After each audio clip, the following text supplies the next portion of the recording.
ஐயனார் அப்பன் என்போம், ஜோதிச ரூபன் என்போம், மகர்ஷி மர்தன் என்போம், மணிகண்ட சுவாமி என்போம்,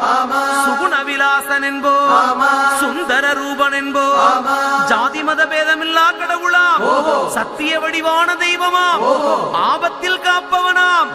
அன்னதான பிரபுவாம், உலகத்தின் முப்பற்ற தெய்வமாம், சோதனைகள் செய்வானாம் ஆனா கைவிட மாட்டானாம். அப்படிப்பட்ட சாமி ரொம்ப சிறுசையா ஆனா சக்தி ரொம்ப